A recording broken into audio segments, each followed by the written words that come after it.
right, good evening and welcome to the best place you can park it on a Wednesday night. Welcome to the Attitude Shift. I'm Donna M. Butler, not in the red Corvette tonight, not in the virtual red Corvette. It's a thunderstorm outside in Louisiana. So I'm in my room, which I've been told by Siobhan that I have a red kind of glow because it's hot as hell. That's why. Well, welcome to hell. Anyway, couldn't do Why the did show it flash my picture up when you said that? Hi, everybody.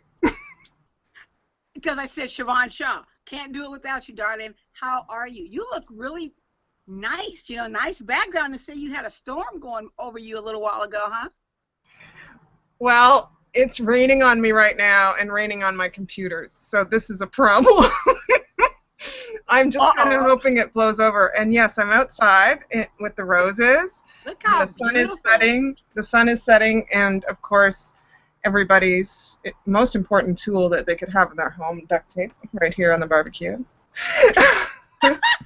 I'm outside because my computer crashed last week. We were doing a pitch for NBC's Playground, you, me, and our Titanium Link, Tara Kennedy Klein, and we have developed a comedy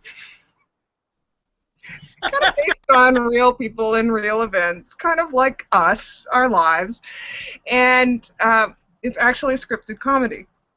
It's extremely funny. We can't show it to you until NBC says we're in the contest or we're not, and if we're not, we'll definitely show it to you because we'll be pitching other places with it. And so my computer went down in the middle of this, which was very apropos because there was some part of that show that is full of just drama, just drama, just the unexpected, things like that.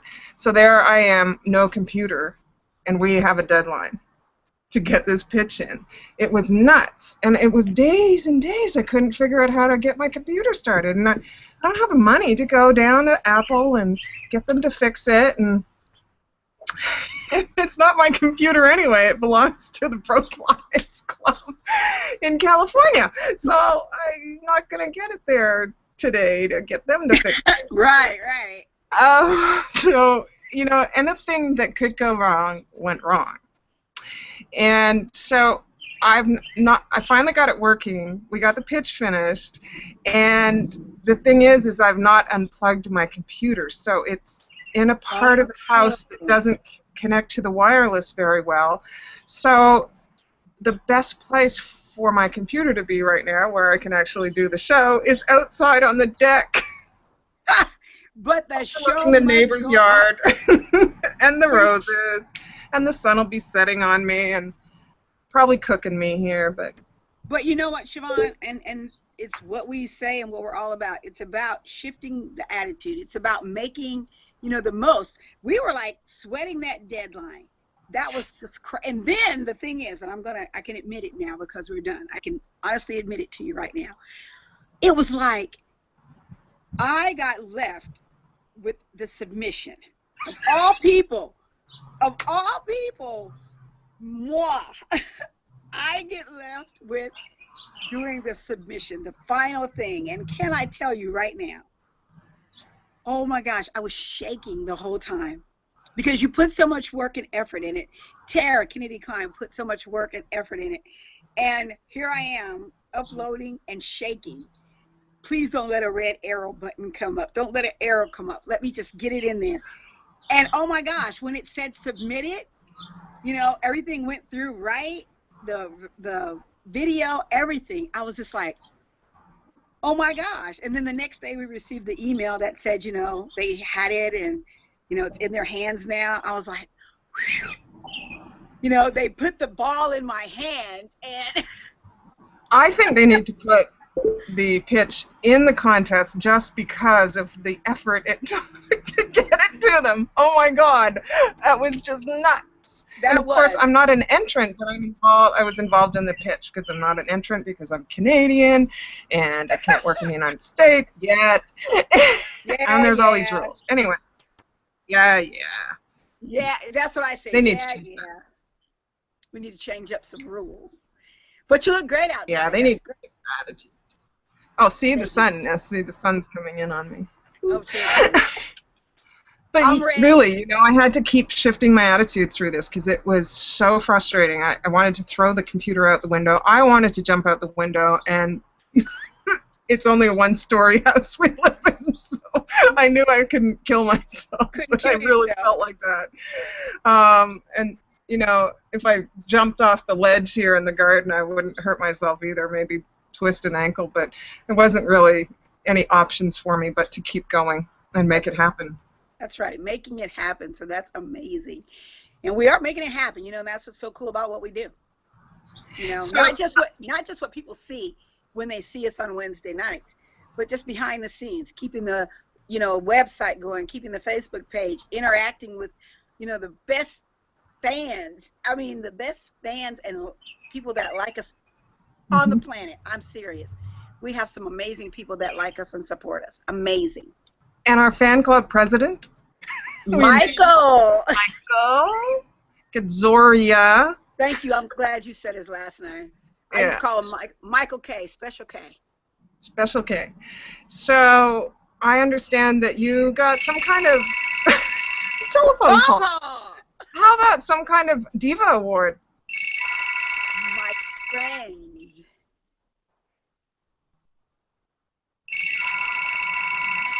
Hello. It also serves as a phone. Hello. Oh, well, we're really busy doing doing the show. Talk about it now. Yes, Rebirth Magazine in Baton Rouge, Louisiana. Simone Higginbotham is the owner of that magazine. Decided to present me with an award, Top Notch Diva. For efforts, they had diva kind of like different than what you would think diva, because that's what was so cool about this award, is because they say that I was a top-notch diva in my life and doing things like hosting a radio show. We got recognition for the Attitude Shift, being a foster mom, being an adoptive mom. Actually, someone went on my page for 1 month and watched me. And that's how I got the award. So it's funny, you gotta be careful. Yeah, that's how I got nominated. They interviewed one of my kids. They actually went behind the scenes and talked to one of my kids. And they just watched me for a month to go walk a red carpet and, have this little guy right here. And just be acknowledged, for what we do. So that's really cool. And it wasn't just me, because like I said, it was the Attitude Shift. And like I said to them, that nothing that I do is alone. There isn't a thing I do that's alone. Everything that I do has somebody like you going behind me, pushing me, helping me, my husband and all that, kids that keep me, from cracking my head against the wall. So this, this little baby is for all of us. Oh, that's awesome. Thank you. Yeah, cool. Independence Day is coming up on Friday, is that right? That's right, Friday. And we just celebrated Canada Day, and there was fireworks and big parades and lots of red and white and flags and far too much action for me. I didn't go to anything. I was just a little bummed that I couldn't go to a garage sale this weekend, because it's, garage sale season is over, and I have to show you, I'm wearing my $1 garage sale outfit, my fancy sleeves. I love it. I think I should write a book about garage sailing. I think you should. Yeah, and I got some cleavage going on. Okay, that's nice. Okay, so attitudes in the news is something we're going to focus on tonight. We don't actually have a topic because it is, holiday. Summer holiday. Kids are out of school here. The teachers been striking for the last few weeks of school, so there was no school for the kids in this region for a long time. Oh, okay. They get like 3 or 4 months off. So that's if the teachers go back in September. Right. So wow. so we decided not to do a topic, and we're going to talk about some attitudes in the news. Where do you want to start? Oh, we have a list. I guess we should start with, like we said, what's trending and what's not. I would really like to start with the dad in the car, the infant in the car. Let's just get that out of the way. Let's get the bad attitude stuff out of the way, and then kind of work our way up to maybe some good attitudes maybe we can talk about in the news. But I think the bad attitudes, we start out first. The thing that's really getting a lot of publicity and trending right now, as they say, is the dad and the toddler in their car seat. Unfortunately, a sad way, for a child's life to end. But you have to stop and look at what's going on. You have to stop and look at, now you can see people have such different perceptions on this topic. The father, how can we be angry at him, because I've heard people say that they've left their children in the car. People that I know that have said they actually got out of the car at the grocery store, started walking towards the store, and realized, oh no, because the baby was asleep in the car, because they weren't thinking that they just got out. And I was really surprised, because it was, a couple people that I know, really well, that admitted that. And so they can kind of sympathize, with the guy. But my thing is, they both said they remembered, they both had the same exact situation, pulling up at the store, getting out, going in, and then stopping before they got inside. So they both had that reaction. He didn't. Mm-hmm. So they say. Right. He went to work for 7 hours. See, that's what I don't understand. He fed the child, and we're only going by police reports and, again, news reports. So, allegedly, I'm going to use that word, allegedly, he fed the child first. They stopped at a drive-thru and got something to eat first, and then he proceeded to go on to work. So to me, that was like red flag number one, because if you could stop and feed your child, how quick you forgot you had a child in the car with you when you got to work.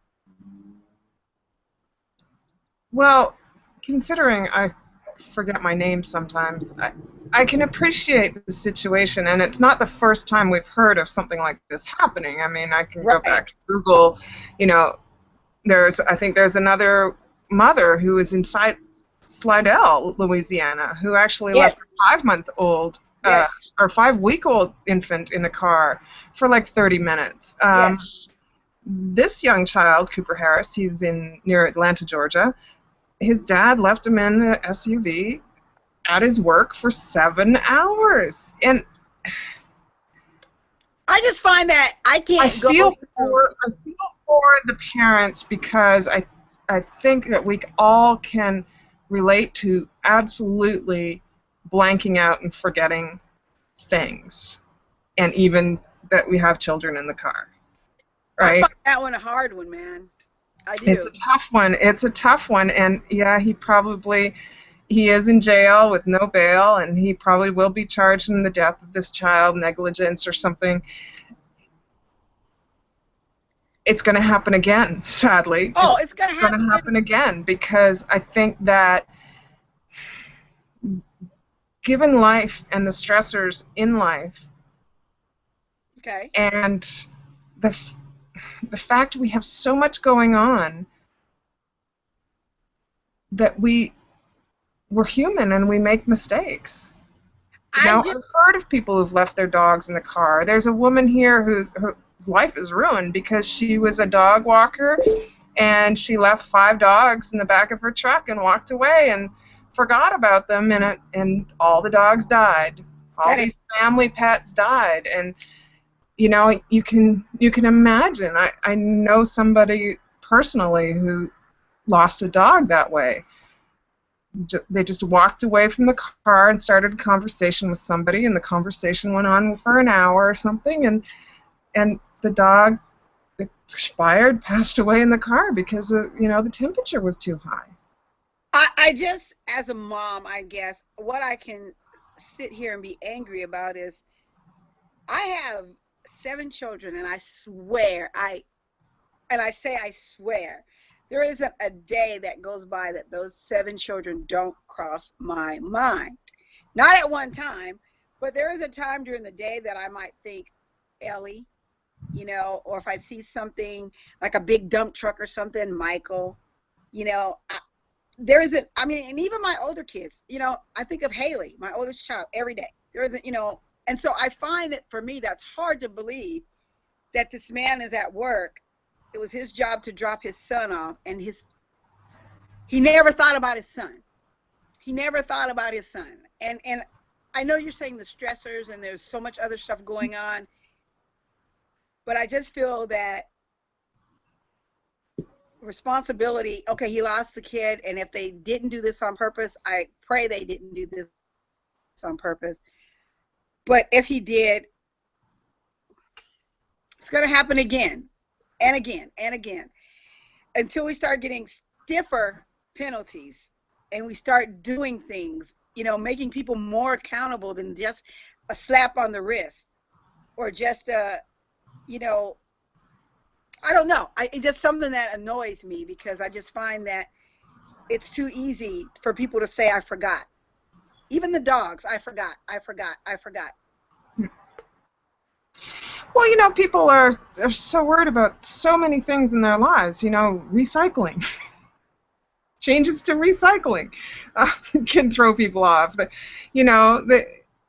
Some people will never forget to leave the house without their driver's license, but some people do, and they probably drive around all day long, all week long without their driver's license, or their driver's license is expired. Yeah. Kids. How many people have done that? You've just totally blanked out, forgot about it. And I know that the driver's license and the kid is not the same thing. People don't have to write me about that.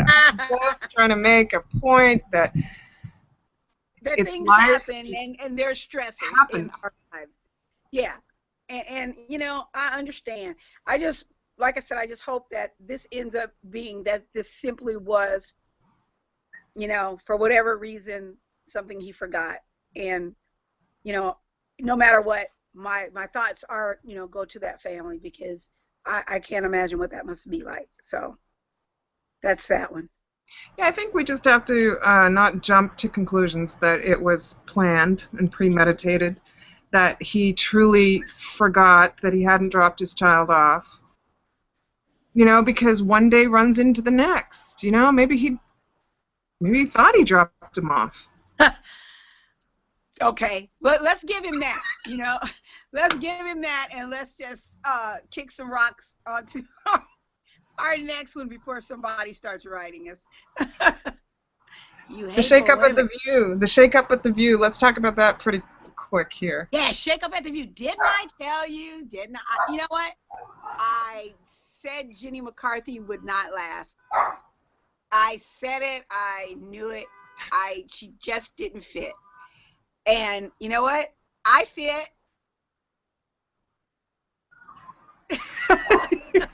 And the only reason we're talking about this is because Donna wants to audition for The View. I do, and I'm going to begin my campaign. Campaign begins Monday. That I am going to campaign for a spot or at least an audition on The View. So people out there that watch this show that know me, don't be surprised if my face pops up on your timeline on a video.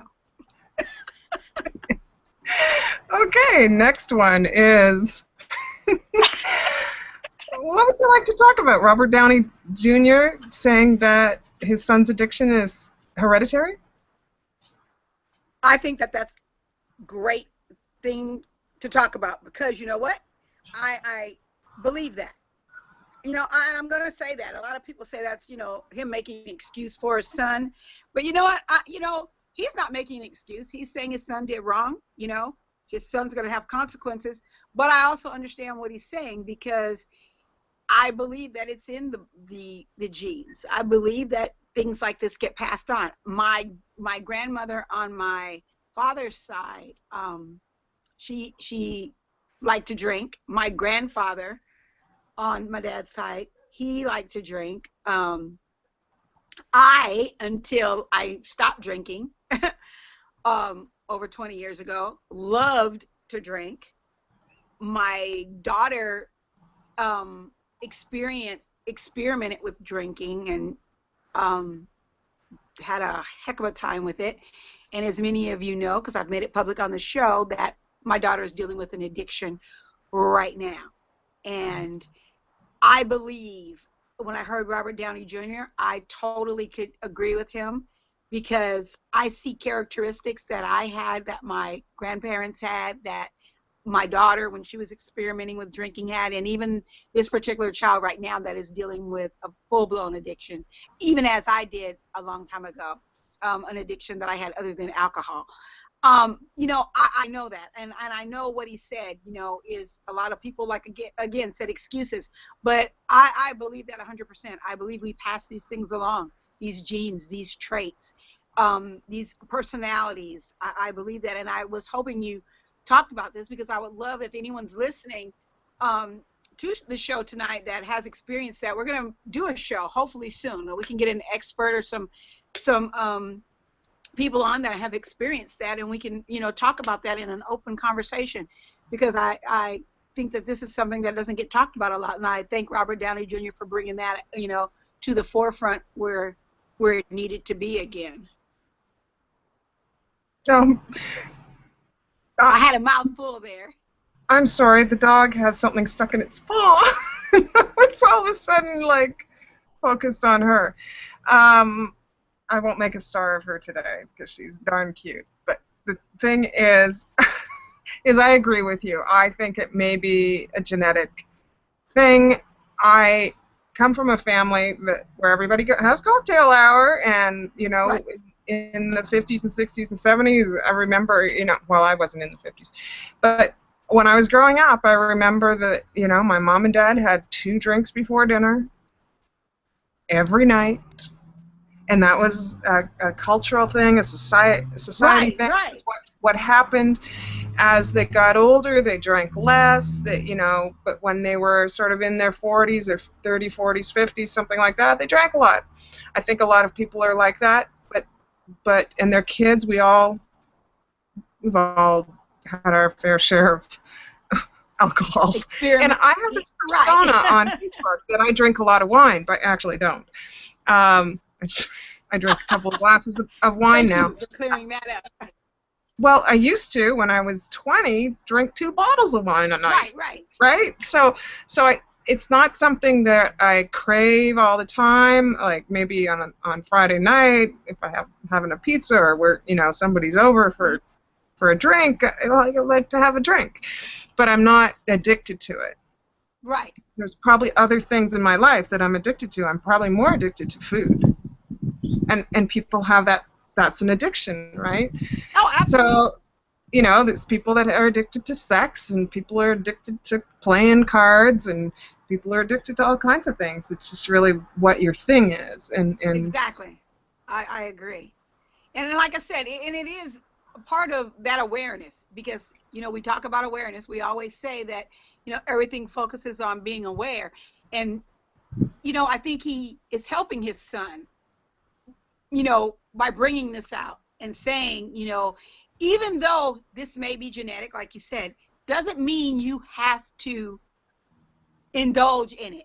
You've got to put up these, you know, blocks. If you know that that's something in your history or in your parents' history or something, you've got to take that precaution. And that was something that with my daughter, when she was experimenting with alcohol, you know, she immediately realized. First thing she said was, I don't even like the taste of this stuff, which kind of led me to think, too, see, it's genetic, because she didn't know why she wanted it, but she was not like her other sisters who didn't have a desire to drink, but she did.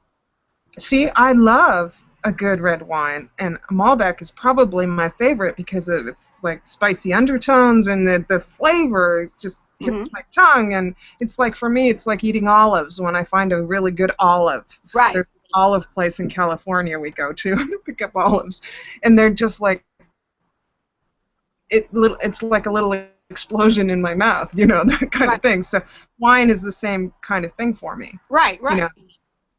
But beer's okay, you know, like, you know, like a lot of the hard don't like, Right. that kind of stuff. So, yeah. But once again, it's the awareness. Once you're aware of it, it's now up to his son what he's going to do with this.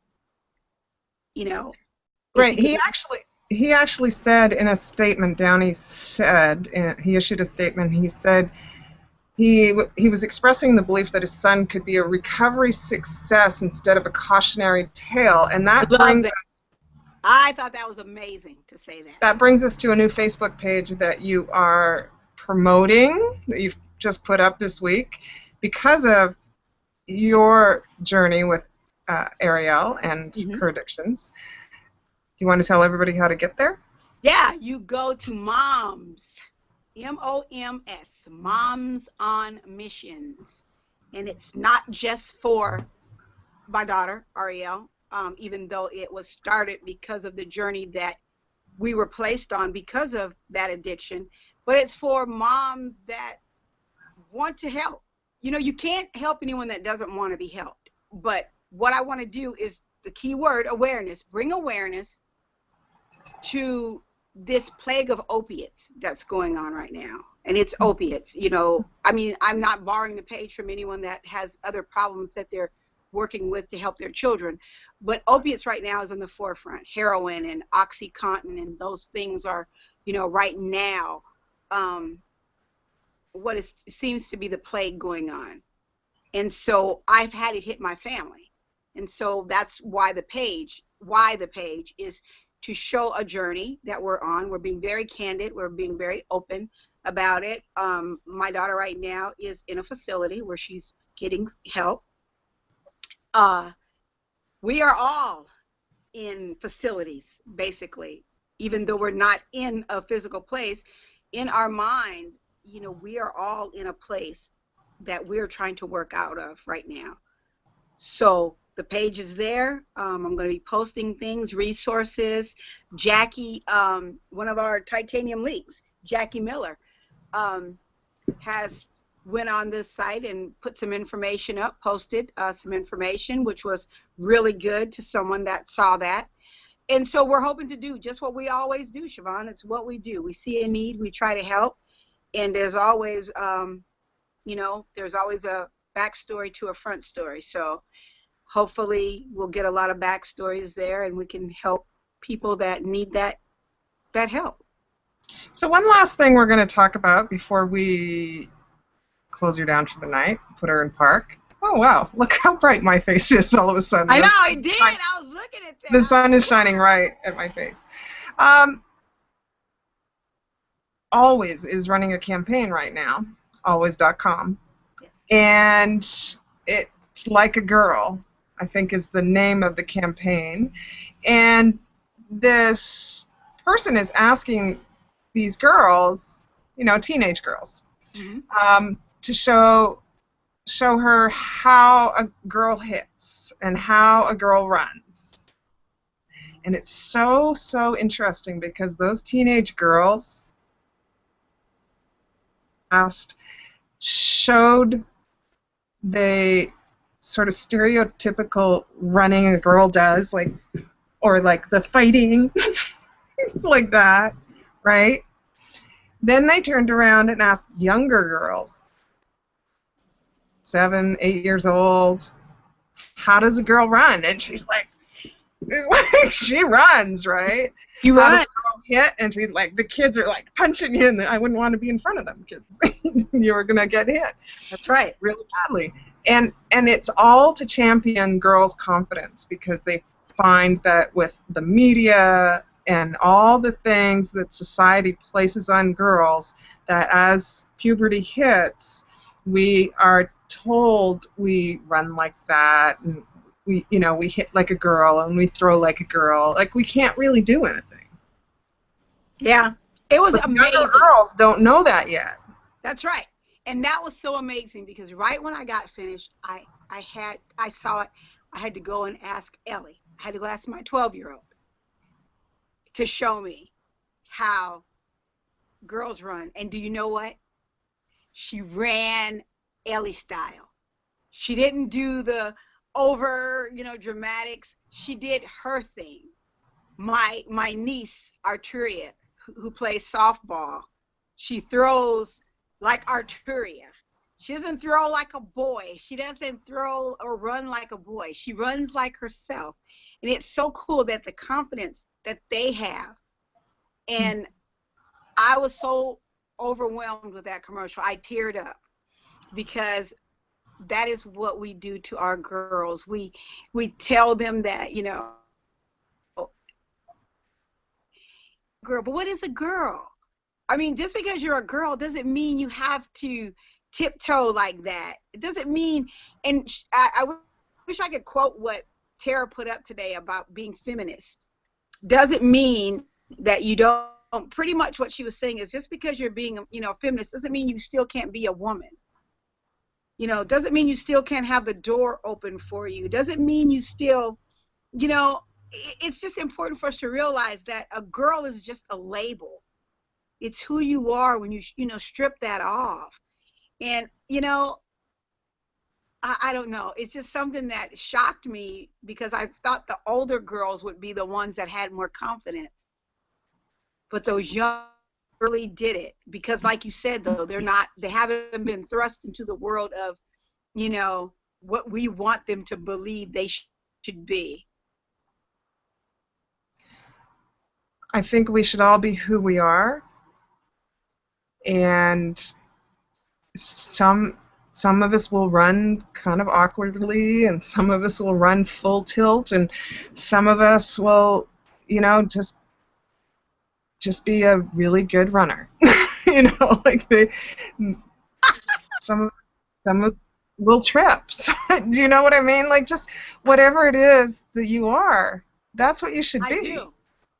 And I love that Always is doing this. Right. It's kind of like the Dove Real Women thing that I really appreciate that the corporations are turning this way in their advertising. And I hope to see more and more companies do that. Come up with some really cool ideas like this. You know, that's just really cool. Do it. Make it happen. You know, it's a great attitude to have, and I think it helps the world. It just helps the world because we are not competing.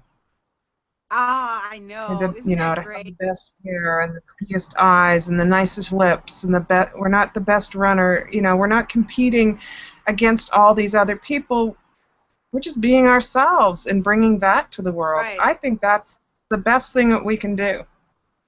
I agree. I think that is the best thing we can do. Be our true, authentic selves. And now it is time to put it in park. Because it's getting quiet now. I know, it got really quiet. Well, what are we doing? We have something going on this weekend? You have anything planned? No. Okay. I didn't have anything planned for Canada Day, so I have nothing planned for Independence Day. I'll probably watch Independence Day, the movie. That's an awesome movie. I just watched that movie the other day. That's a great movie. It's a good movie. Yeah, the reason why I asked that is because sometimes it's good for people to know what you're doing. You know, you might be doing something cool, or you might be somewhere where somebody might want to say, well, Siobhan will be at so-and-so this weekend doing so-and-so. No, Siobhan doesn't do that.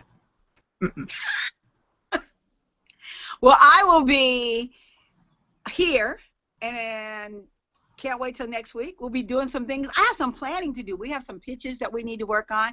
We have a lot to do, you know, for our efforts and goals for what we're trying to accomplish. And as we put it in park, I hope each and every one of you claim your independence, whether you're in Canada, whether you're wherever you're watching us at. Claim your independence, claim your individuality, and just get out there and shine, make the world a better place, shift your attitude, and always be willing to toe the line, because you never know who you might help.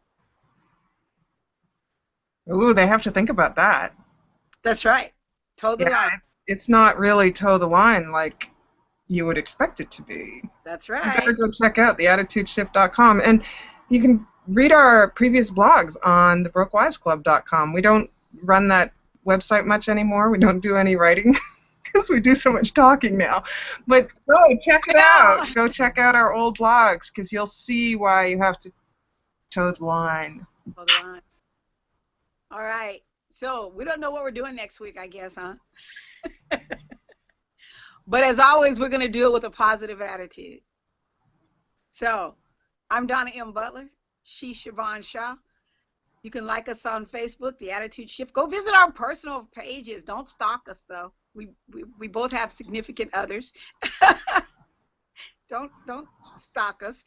But Siobhan Shaw on Facebook, Donna M. Butler on Facebook, Attitude Shift on Facebook, The Broke Wives Club on Facebook, Journey of the Soul Car on Facebook. All there for you to enjoy. And with that being said, you got a lot to do. Go out and search and find us, and we'll talk again real soon. Peace out.